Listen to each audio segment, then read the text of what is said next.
we can end crime and violence if we all agree to do one thing: share.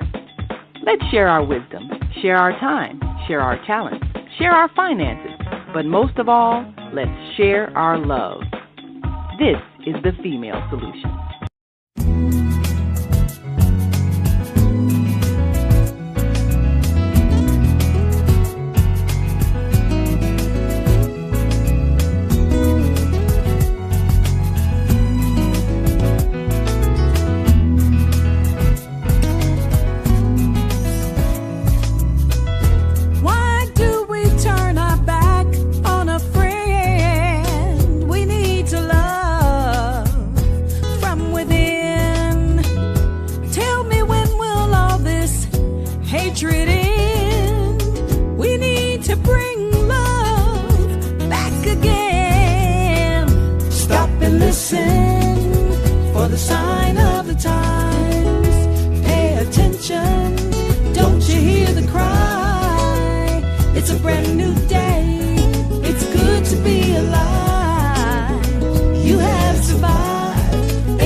To be alive, to be alive, to be alive. Good morning, good morning, good morning, everyone. How are you? Now, look, I might look a little dreamy, but that's on purpose. Because, see, what I did was I put a filter on because I have so much light in my room.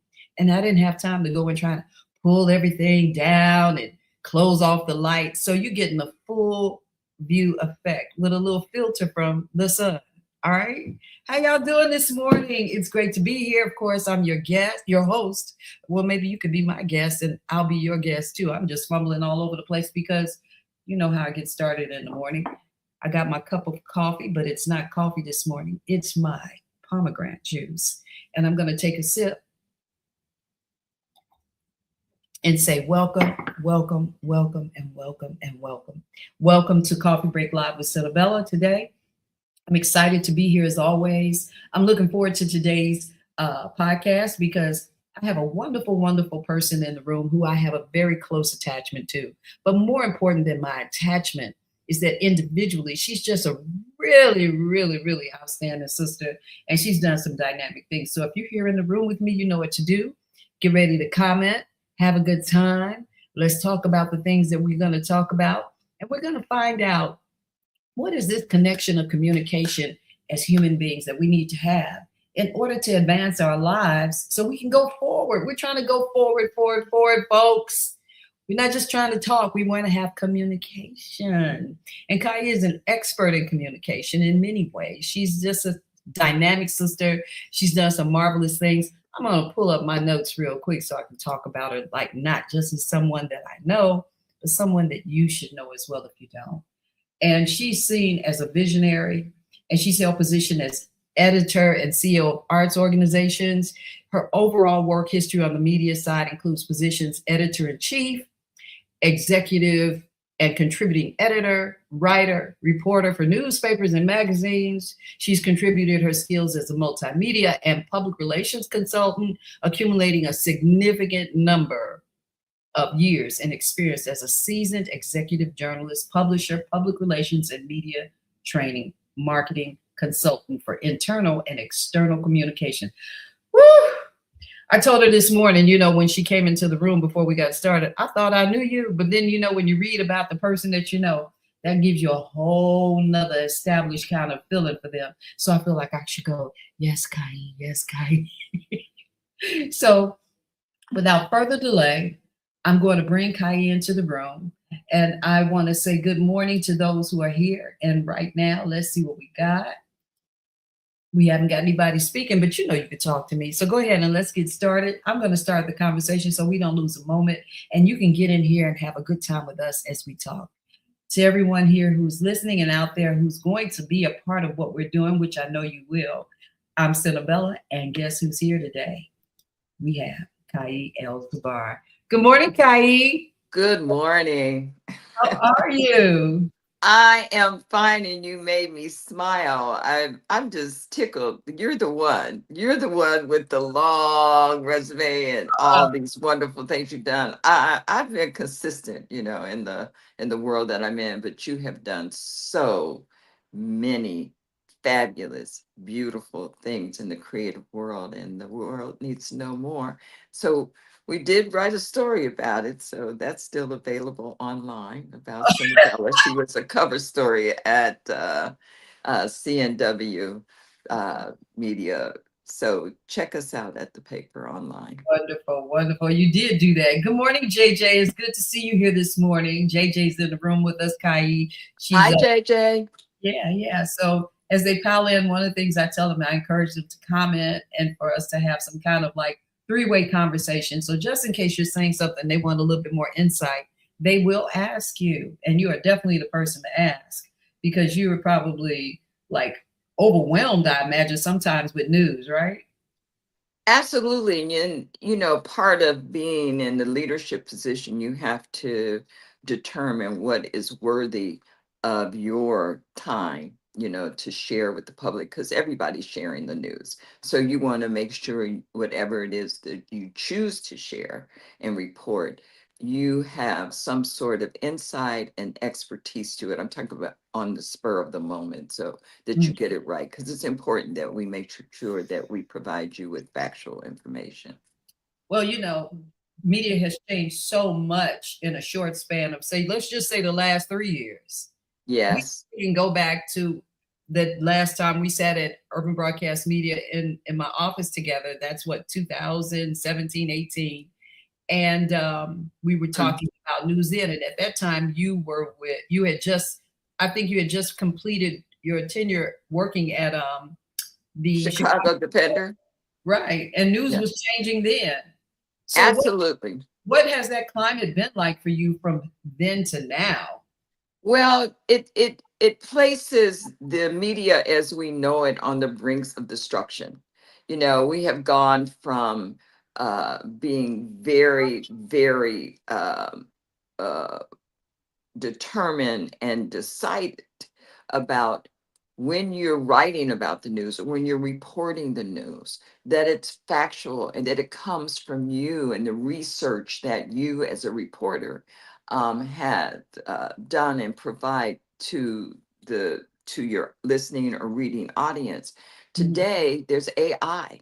You don't have to write it, and those of us who have implemented that into their daily regime realize that it is not without, fallibilities. And you have to make sure that if you are going to use AI, that now you have to go back and fact check AI. So Mhm. there's really no way of removing us from the process for those who are fearful of it. And I was one of those people. I really just didn't want to do that. But what I have learned, as we often do once we engage ourselves in something new, is its strengths and its weaknesses. And for me, I like to use AI as research, but you still have to go and check, the facts. But I like to use it as a research agent. So it's an engine. It can go, touch base with things that would take me hours, maybe Mhm. sometimes days. Mhm. That is a strength of AI. But all of us, and there's so many things that it can do. I don't think I'm interested anyway in using it as my voice, because who you are, Senabella, is just like you as a songstress. You don't Mhm. want to give AI your voice and say, sing this song for me. It's not you. So Mhm. you want to make sure you maintain your own individuality of expression, that thing that's very human about you. So that's important. But yeah, AI has been the real game changer Mhm. since the last few years. I like that you said individuality of expression, maintaining the individuality of Yeah. expression. And it seems that even though people are speaking from opinions or sharing opinions of other Mhm. people, one of the things that's really clear is they're learning that they have to have some individuality of expression and that it's not as simple as we appear to think. We know that we think it is, right? Just Right. like for me doing this podcast, it's like, okay, every day, whenever I think about doing it, it's so much work. I say to myself, oh my God, this isn't that simple. So you have everything behind the scenes as well as what it is you're going to present to people. So it's a tedious task. It's an undertaking that you really should love and should care about in order to become a journalist, right? Someone who's going to report the news, write the news, disseminate the information. So, what has become, say, your model in doing that? My model in doing what exactly? Putting the news out. Oh, okay. Well, first of all, I don't know if I have consciously thought about modeling after anyone, but I would say that, in growing up, you want to look at those professionals that have come before you and how they delivered the news. And so there have been several. I think what we at Chicago News Weekly and CNW Network um, want to make sure we do is to bring a professional decorum to the table, that we are respectful of our topic. We're respectful of those people that we engage with, whether it's for print interviews or live. And that means that you've done the research, not only on the topic, but of those individuals so that you know what they know and what they don't know and where they're going and what they meant to do, that kind of thing. And you have that discussion. You treat people um, with respect and you give them the opportunity to tell their truth. That's pretty much what we do, and make sure that you come prepared to the table with the facts out there. The worst thing you could do is have a conversation like this and not know, the facts of the subject and Mhm. the individual to whom you are talking or interviewing or whatever the situation may be.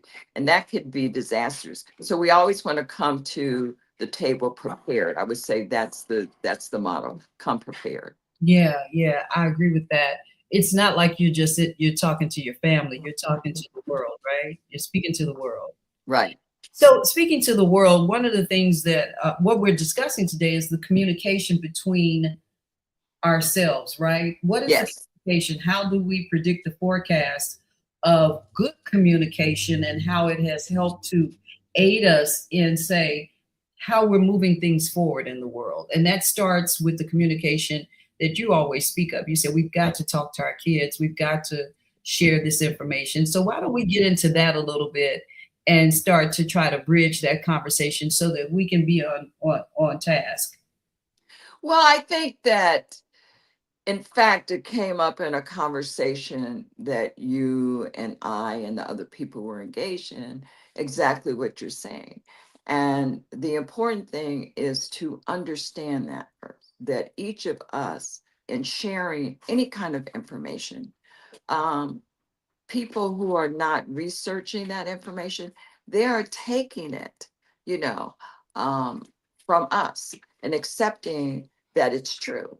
Whereas those of us who are presenting it, we do the research because it's our responsibility. So when we are talking to others, we want to make sure that we're providing them with the information and providing them with where they can go and check it out for themselves so that they don't sound like they just took some information and it's okay. It's very important for all of us right now to make sure that the information that we receive and we choose to share, that we check it out and make sure that, it's information that's factual. Otherwise, we're just in the mix of some kind of conversation that doesn't necessarily ring true. And we want to make sure that we're providing information that is truthful.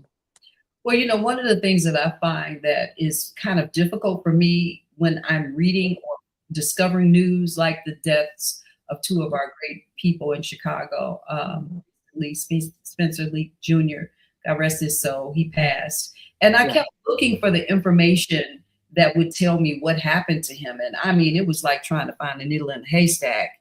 And so I knew that he had passed. I was moved by this situation because all of us have had some kind of dealings with Spencer Lee Jr. He was just a really phenomenal human being, and his Yeah. father certainly groomed him properly. And that's really what we're trying to what we're talking about today here is that grooming situation. He was such a stellar individual. And then you go back to the Jacksons and when they buried their father, the Honorable Jesse Jackson Jr.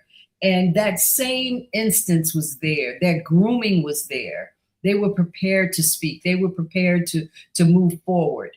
Now, just how do you see us moving forward in our conversations with our children, with the youth, in order to move them on? We've got so many things to be a task with kids today. I mean, they're doing it all. They are having raves to steal and tear things up. In some cases, they're at beaches having hip hop parties. And it's not that it's not okay to party and celebrate, but what do we need to do from your perspective? Well, I think a lot of things have occurred to bring us to this particular space and place in life. For instance, in our age group, we grew up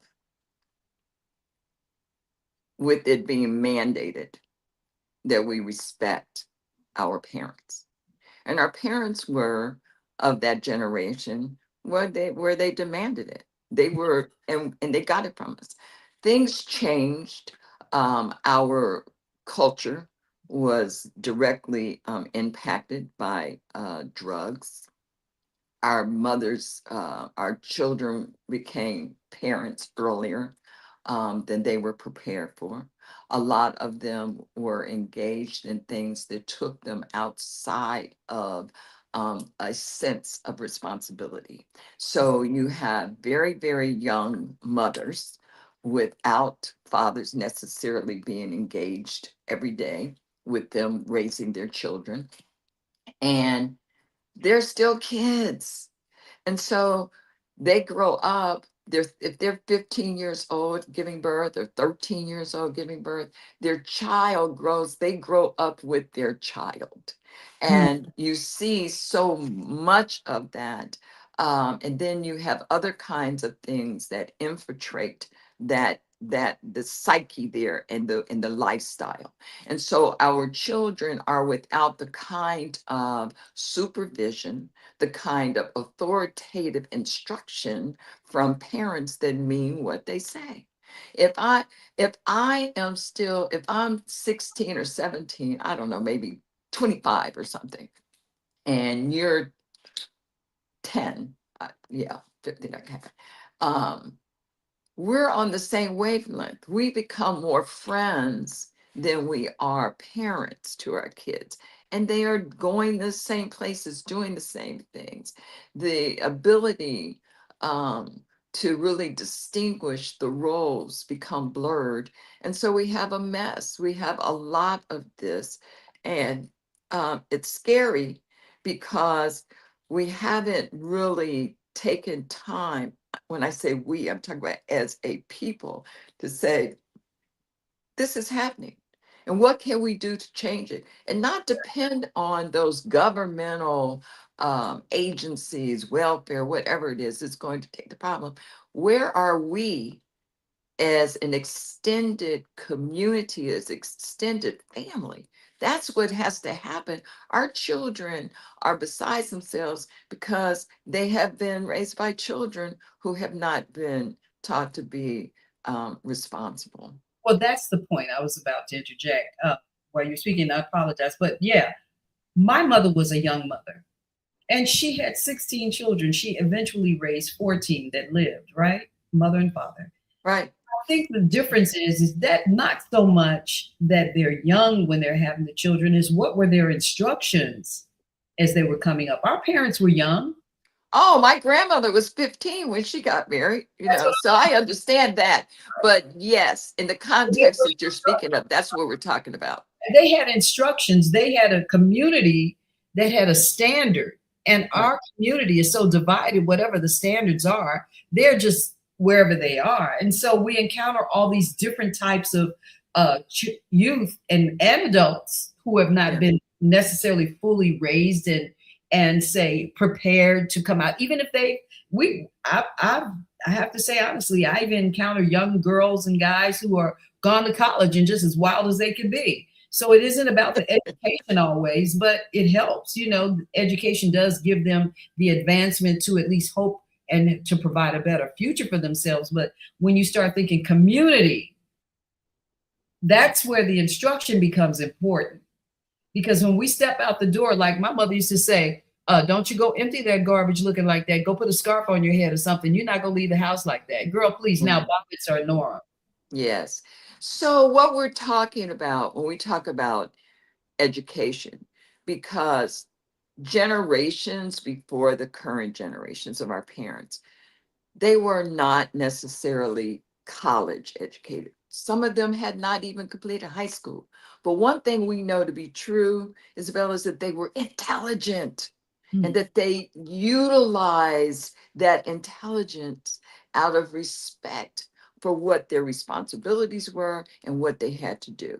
They had not been totally influenced by outside forces like our children fight and face today. They don't even, or parents fight that. You have no idea what information your child is, victim of, or, a recipient of in terms of it being good. But the point is that there's just information coming from everywhere. The information highways are make our children so susceptible and vulnerable to things. If we have not sat down with them, like our parents really did, we had rules that we had to deal with, um, whatever time it was, I'm just going to throw this out, but 8:30, you had to turn the TV on. You had to go to bed at a certain time. Did you finish your homework? We were engaged. We sat down at dinner tables, most of us, and had dinner, and you talked about what happened. This was strengthening not only the family, but also the respect for your parents. Our parents demanded respect of us and let us know ahead of time, you will be respectful in this house or you will not be here. Well, let me just say this, because we have two big situations happening in the media right now about the young man who was killed as he left the store. Yeah. He tried to escape becoming a victim and ended up being victimized by death. And then we have the young man who is being victimized by protecting himself through a death. And I don't see an absence of parenting there, but I see and I understand better the absence of society. The societal role to, one, be the honorable stature of what it is we're talking about, and having that become what our children and who are out in society, depending on governmental or say community forecasts, to protect us, to stop and say, hey, slap on the wrist or the hand, you know what I'm saying? You didn't do this right, and we're concerned about you. And so we need to make sure that you're not here to steal. Did you steal the water? Ask the question, right? What happened? How did you end up? Right. I just shared with you before I came on that I had two policemen help me downtown when I came out of the Aon Center after receiving an award, and my car was towed, and they treated me with such regard. Yeah. Right? But yes. It wouldn't have been, I'm not going to say they wouldn't have done it, but they did it. And it made me really think, wow, I didn't anticipate them being so kind and respectful and honorable in their roles as policemen, given the forecast of what we see and think about. But with our children out here being killed, sent to prison, and it's just such a rash amount of it. Can you speak to that? What exactly? The police reaction or the behavior of our youth? No, not the behavior of our youth, but what it is we're responsible for. Okay. Yeah. How do we responsibly enter or change the forecast? It's more than protesting. It's more than saying they're wrong. It's more than saying, I'm going to stop shopping. What are we going to do to make sure our kids our families, our communities are safe? What communication needs to be on the ground from I us? think, yeah, I'm sorry. I think that you've hit on a very important question that we as adults, leaders, etc., have to really ponder going forward. And I say that because we grew up in an era or time where our direct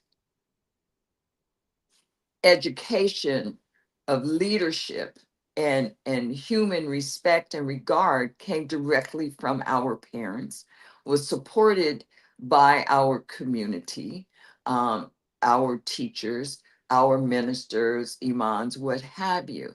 All of that, our grandparents, everyone was of a mindset that was congenial and in agreement with the greater community. Today, you can live through social media and not have and totally abandon what you've been taught because you are attracted or drawn to someone else saying something else. The fact that we have our phones with us 24/24 all the time, able to receive information, instruction constantly, and not even realizing a form of brainwashing. It's a conditioning.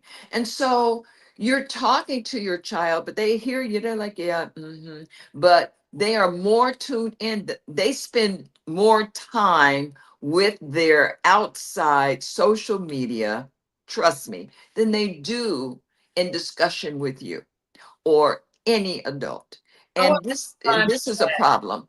I want to respond to that, but let's take a quick break and come back. Folks, stick with us. I have something important I think I want to say when we come back, just to add to what you're saying, Kai.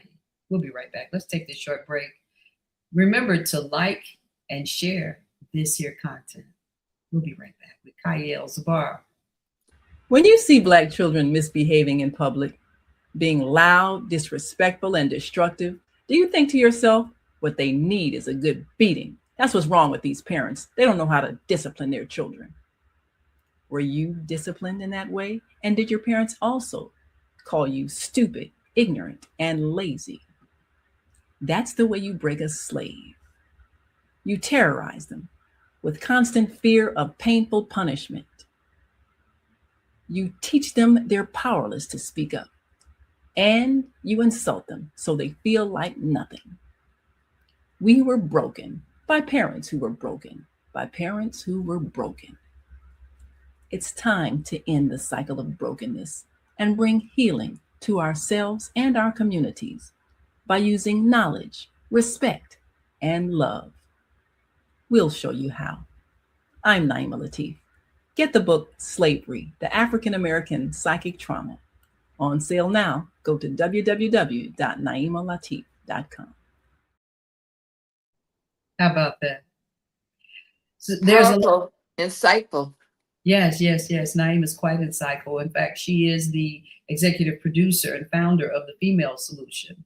And it's something Okay. that she came up with a long time ago.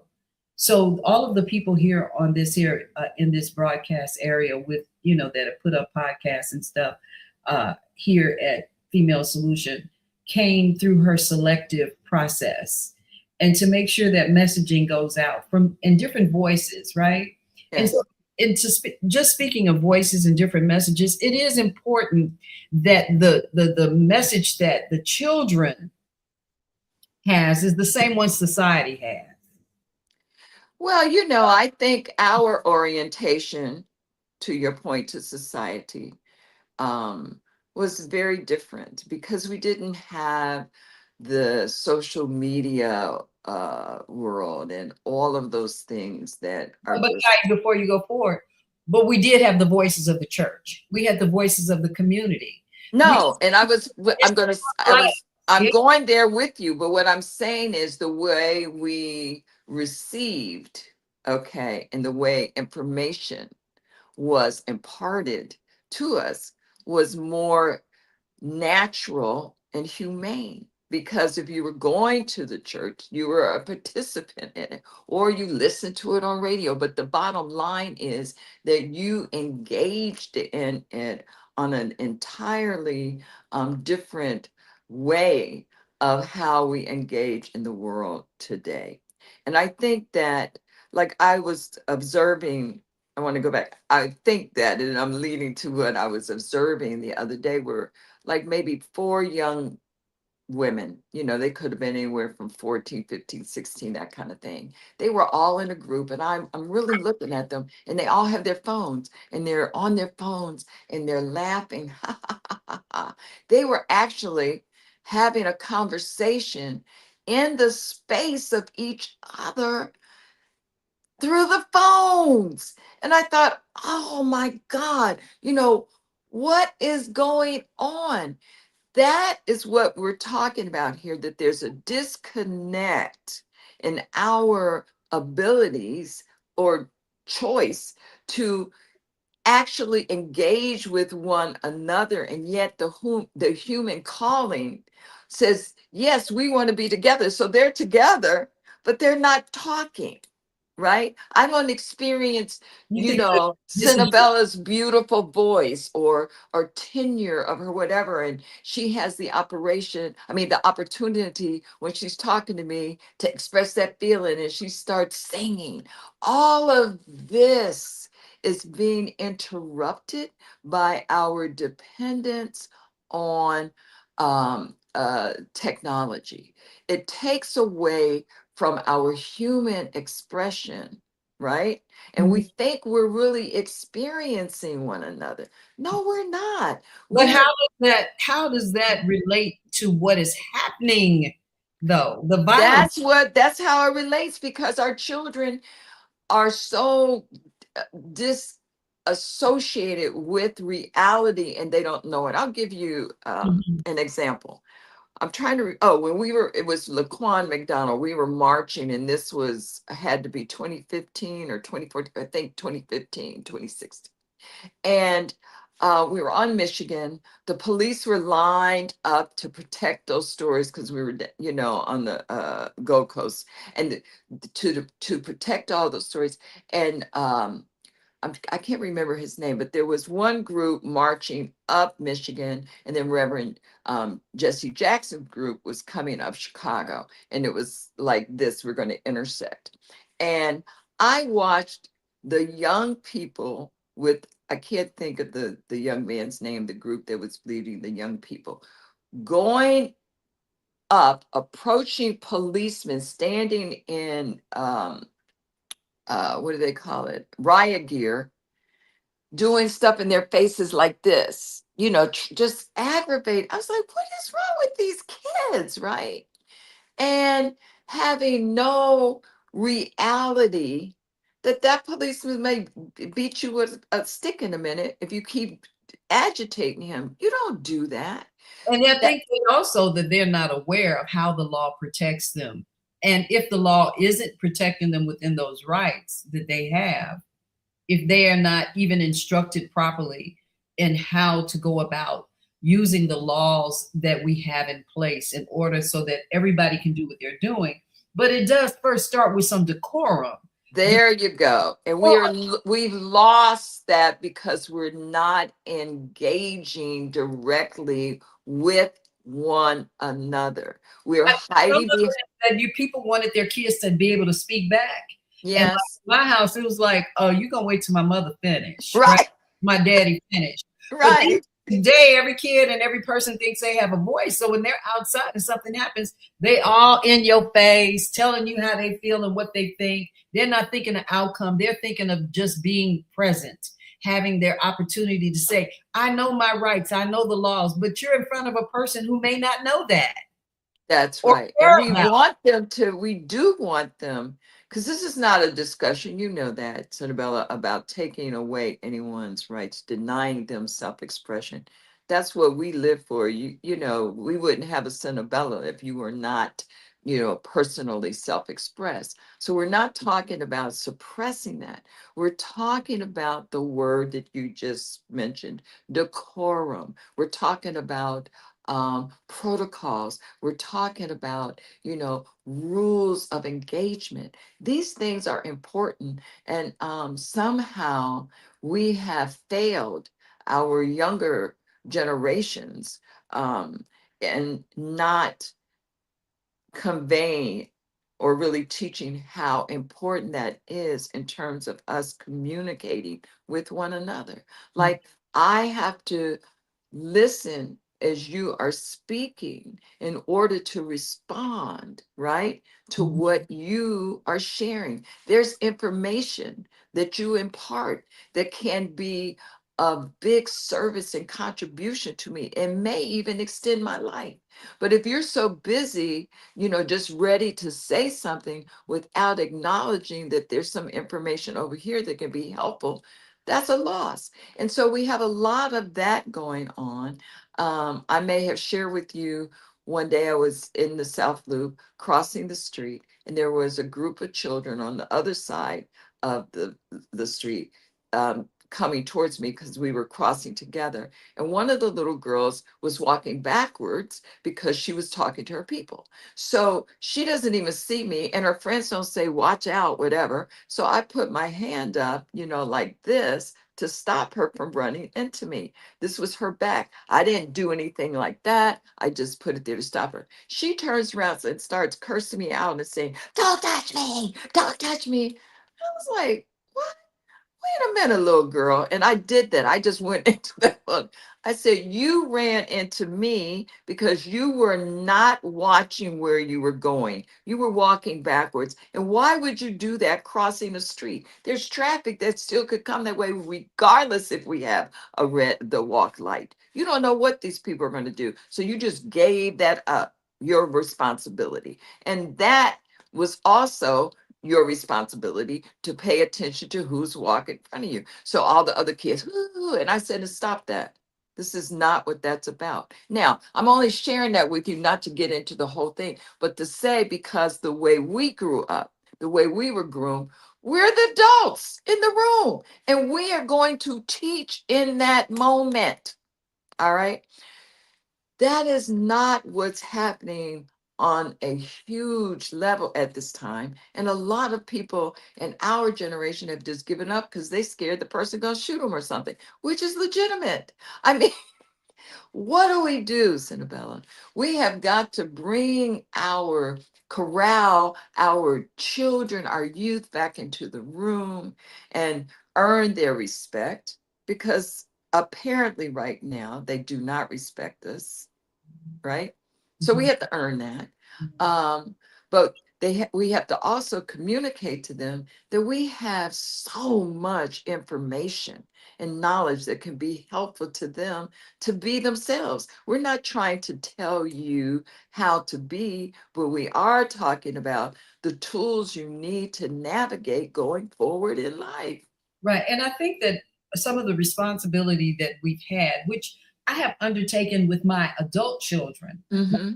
my offspring, I undertake communication with them today that's sensitive to today because they Yes. are my grandchildren, right? And so Mm-hmm. I want to make sure that this communication is filtered down properly.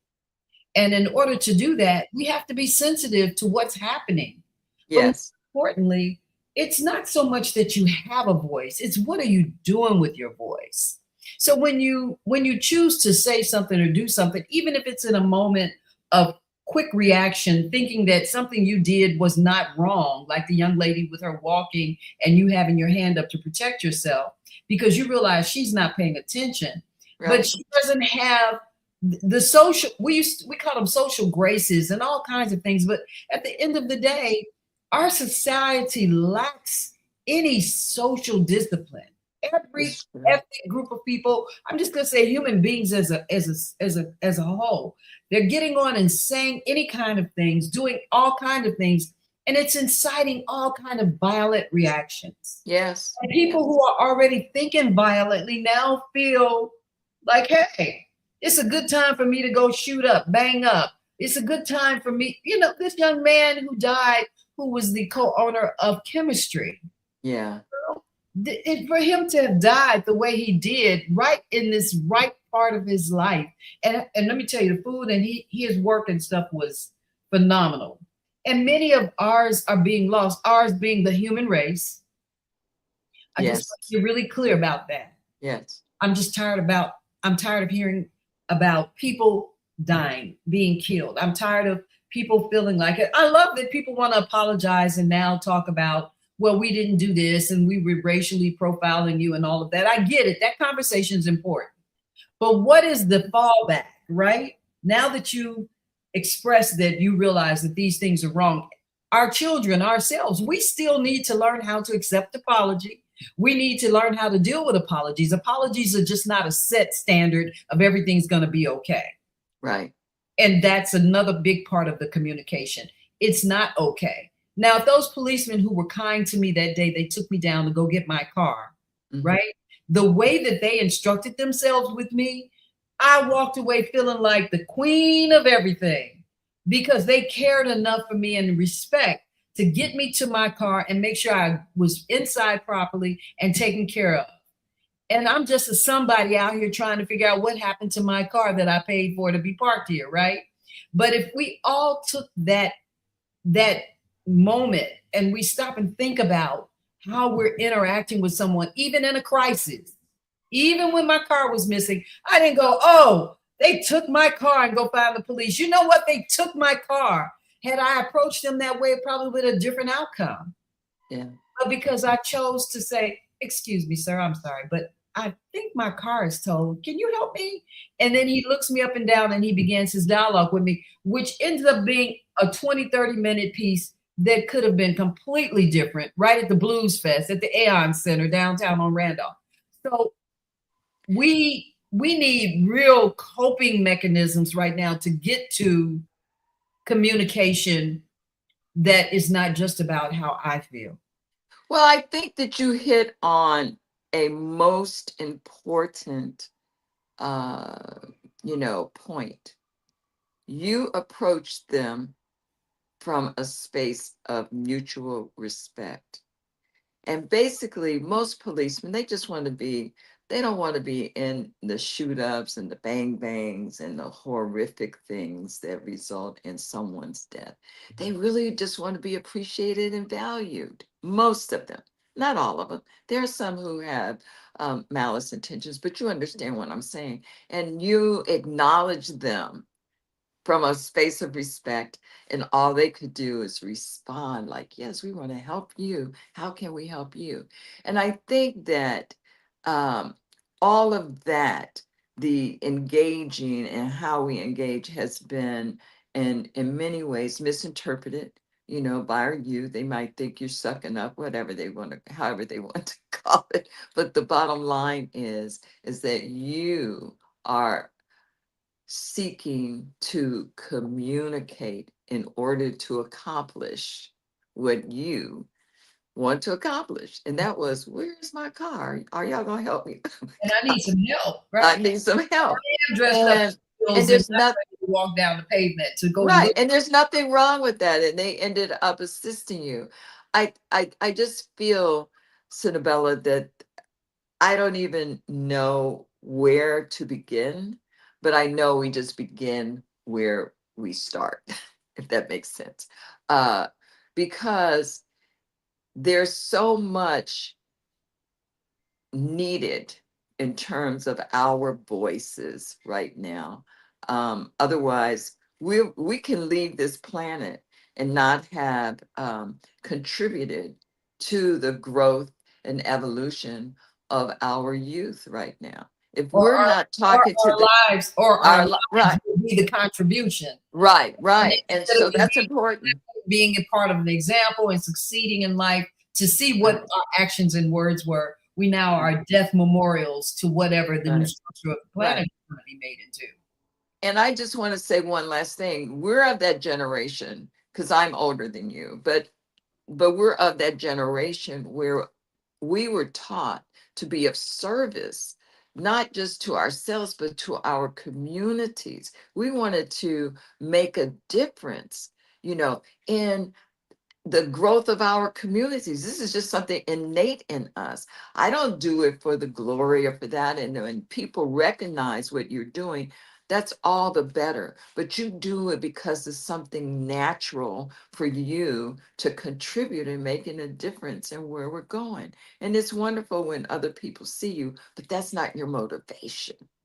The motivation is the difference that you make, you Mhm. know, in the lives of others, which could mean the longevity of their life, even, Yeah. or them going someplace else. I mean, we have to really What you understand just that. said is so important, though, Kai. It's like if we leave the door Yeah, knowing that happenstance is there, that yeah, there, you a mouse can run over your foot, and all of a sudden you're startled. It doesn't have to be human beings. You know how that's right. you know, you walk down the street and you skip and you hit the Right, pavement that's higher than the other one. You know, right. used to be, I don't know, I haven't done it in a long time, but I've done it. But things happen when you're out and you want to count on your social experience to be one of kindness. Yes. And so I make it in fact, you know what, this weekend I'm going to take my phone out with me and I'm going to say hello to people and speak to them and see who talks back to me. Okay. I can't wait to see that. Do a social experience because when I go out, I talk to everybody. Everybody, Um, hey, how you doing? I'm either Miss Bella, Miss Gill, Senabella, or hey, how you doing? Oh, I see you. Because I want to make it a point for them to know I'm here. Why? yeah, It's a security measure for me in most cases. yeah. I'm walking and I'm by myself and people are not paying attention to each other, something can happen to me and somebody might say, oh, but if they see Mhm, that I'm normally out, I'm mhm. normally in good shape, and then all of a sudden I'm visibly shaken, that may change how they deal with whatever they see me going through. Whether I Absolutely. slip and fall, whether there's someone who hits me with a car, whether or not I just, stop and stand there too long. We need to understand that we have to have communication in ways that helps to master the depth and internal spiritual vibe of society. So, what you're talking about is our consciousness being at all times in awareness mode. And a lot of us are not there anymore. We're too engaged, on the phone or whatever. But when you walk outside, you better be, your radar should go and check out what's in front of you and what's, even behind you. You have to do these things to just survive as human beings. And that doesn't mean that you should be paranoid. That is not what I'm talking about. I'm just talking about a heightened level of awareness and consciousness and how to deal. And I was just tickled when you're like, oh, and I want to go talk to everybody.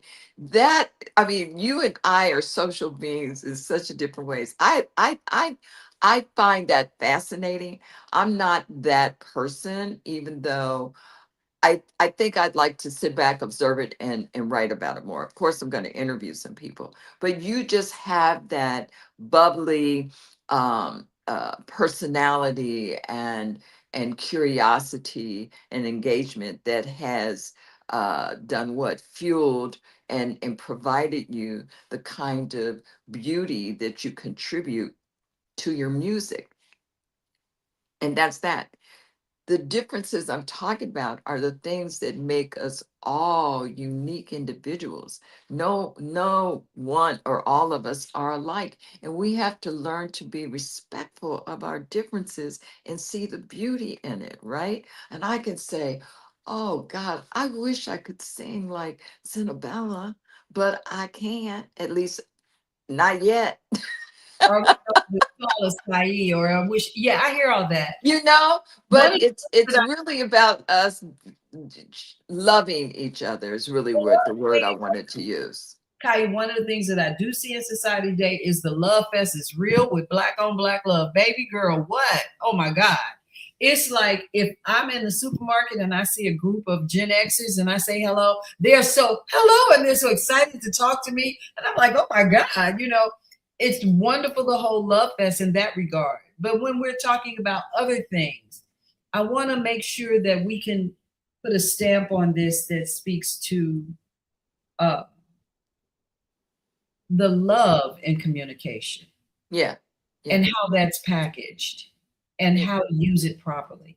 And maybe we do need to have a town hall where we come together. Maybe CNW can have a town hall and we can have a talk fest, right? A Yeah. talk fest, and we can talk about communication and how that skill can go forward and help us, you know, and and we can kind of eradicate this classism, right? And Uh, when did that happen? just got so much classism going on. I'm like, and that's another thing I've been complaining about. We don't need more celebrities.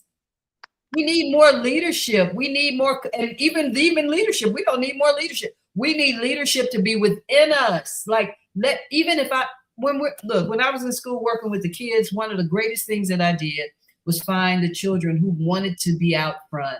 And instead of them making noise and interrupting all the time because they had more to think about and say, I turned them into leaders, allowed them to lead the group, to have a voice, to Right. how to be Right. direct those messages. It's important that people know that they have a voice and they can use it, but how do we do that? Yeah, and you have to practice. And some of us naturally grew up. If you were one of the older children, you had a leadership position. Your younger kids knew, okay, I've got to learn how to do that at some point in time. But right now, I got to pay attention to the leadership that's in charge right now. All of these are learning situations that, of course, support you and enable you to function in society as an adult. When you don't have that and there's no respect or any regard for anyone in the household, and you're just, as we would say, disrespectful to everyone, well, what do you think it's going to be like outside of that house? So all of these things that you are talking about are things that, yes, we have to come together and begin to talk about it, because our generation, we're not going to be here on the planet forever. We're just not. Well, I just want to make sure that we highlight a couple of responses that we've had, because it is important to show that. Abantu say this topic is so important. Yes, our parents shared instilled parameters and respect for people and things. And then JJ says, many youths don't have the structure that we had. We had our great grandma, That's right. mom, dad, aunts, uncles, etc., to keep us in line. But more importantly, outside of what they said, what we're saying here, I think, really is going to hit the mark if we take advantage of the opportunity we have in front of us. Mm-hmm. It isn't social media's part. It isn't social media's fault that we don't know how to act. No. It isn't, right? It No. isn't. It isn't just about a man killing a child or a child tearing up stores in response to how things have been in their lives. These are their outbursts. This is what they're doing, but it's not okay. It's not acceptable. And I want to say, I don't want to turn my car and go 6 blocks to get away from the children. I want to get out my car and walk into the children, and I want them to understand my presence means that I see you and I want your safety, but I want mine as well. Yeah. And I used to do it, but I can't anymore because they're so raucous. They're like, and so you have to step back and you're concerned. And it isn't just about the children who are rambunctious and having their day, but it's about the children who aren't, and who are also trying to move forward and to come to the beaches and to be outside. And it's also about, and I'm going to say this, and I would like you to speak on it for a minute. Community is in little bubbles. What do you think about that? Little bitty bubbles. If we, from neighborhood to neighborhood, a community, if you're good in your community, you can be good in other communities. Can you Absolutely. Let's talk about out. What you're talking about, though, is when we, as a large group, right, of people, so we can just say Black people, we had a way in which we did things. I mean, I laugh about this all the time. I tell people, I said, look, think about this. What was the one thing your mother would always say to you, and every Black person in the world knew it? What was it? It would say, they would always tell us to make sure we had on clean underwear. Tell me why, Senabella. Wait a minute. Ask me. I You said said, our mothers, every Black person in our from our generation down would tell their kids, make sure you have on clean underwear. Why? I'm gonna tell you, I can't. Okay. So the Just thing hearing, that I've never heard that in the my answer house. was in case you're in an accident, you have to go to the Oh, hospital, you have on clean underwear. You know that. That's what they used to tell us. This was just something across the board. look, you got me on that one. Did you forget? Totally. But you know. So all I'm simply saying is You would see that. we have got to find ways to impart helpful information to our children again that is across the board. There's just certain things. Fathers talk to their sons about, the police and how to handle these things, what to do and what not to do. I mean, they're just there. So those are just some things, but on a greater level of significance, we want to really impart to our children always, information that is going to provide them the ability to grow, to live, grow, strive, and be successful in whatever they choose their endeavors to be. This is what we want. They want it too. They just may not be able to articulate that. They want Absolutely. to, right? They Because want to have fun. They they're want to enjoy life. But there's a way to do that. And that goes back to what we were talking about earlier, Senabella. It goes back to all those things we're talking about. We're talking about decorum. We're talking about protocols. We're talking about, how to be polite in certain situations and just being respectful. These are all the things and more that we're talking about. And it's not that hard. Our kids think, you know how your mother would say hello to somebody and you'd go, whatever. talking to everybody. And some people think that was being phony. No, that was just, a means to clear the way, and these are the kinds of conversations that I don't know, I can't say we're not having, we are having, but a lot of it's not happening in a lot of homes, and it I'll say, needs it I'll needs to say happen. this. I'll say this, that when I worked on the West Side in the schools, one of the first things that I realized in going to the West Side before I finally just said I need to move over here because it was like I was there all the time. Yeah. And was that they said hello every morning. Everywhere you went, they were like, hello, good morning. Oh my good God, I can't get out my car without But somebody. that used to be the way they did everywhere. So what it did was it instructed me on who I was about to teach. What was my education going to be? How was I going to provide something that was systemic to what they were already? Right. They had community. Yeah. And the community I was living in at the time was Hyde Park, which was social, but not community. And so everything I did was centered around their needs, their desires, and what they already had structured. Yeah. I just helped to build from that foundation, and that's why it became a successful program. Wow. But at the end of the day, we're not listening to one another.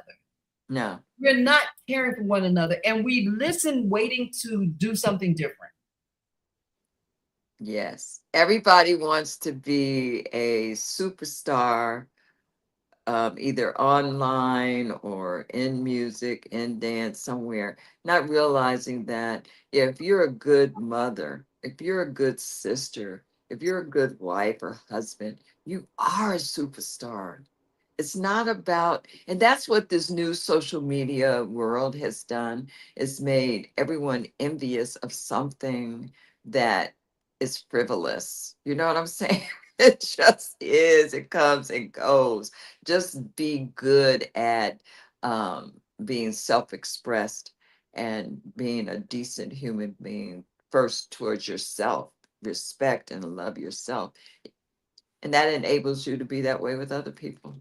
It makes it hard for somebody to be mean to you if you're just, because they're gonna get their worst out. Some people are just gonna do that, but Yeah. you'll find the majority of the time that if you really, when you're out, if you're caring about what yourself first, my self-respect, the honor of myself, which means that I am going to care about what I say, how I walk, what I'm doing, and what I engage in once I'm past my door. Actually, I care about it in my door. I care about it inside my home. So all of the socialization starts right within your home. That's right. And I'm going to say this. My mother used to say, if you didn't clean the house and you combed your hair, you have not done what you were supposed to do. Absolutely not. So you knew there, it started inside, and that planted a seed that grew inside of you to become the human being you'd be when you encountered other human beings. Right. And they didn't say it for color. They didn't say, and for some parents they did, because a lot of us had come through some very terrible times, which we're existing in now. And we have to talk about security. But the security starts with the communication you have with yourself. Yeah. And the training that you take out to the streets, and then the training you take to your jobs, and all of this other thing. Stop trying to be a celebrity. You will be you'll be celebrated for being who you are. There it is, and that's the distinction. Being celebrated for who you are. Your motivation should be: can I be the best that I can be, and not, ooh, I want to be a superstar. There it is. Well, that's the difference. We've had some beautiful comments throughout the course of this here great conversation, Kai.